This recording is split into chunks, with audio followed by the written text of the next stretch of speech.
G'day guys and girls, LS1 here that we've just done a head and cam package on.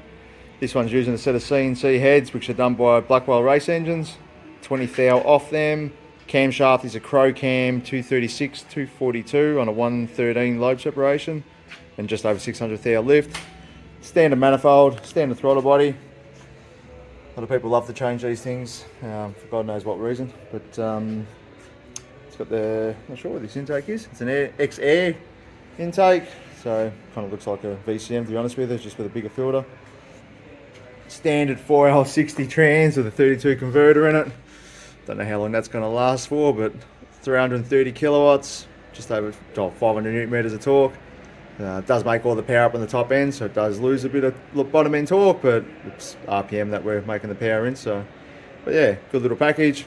We'll do some power runs and let you hear what it sounds like.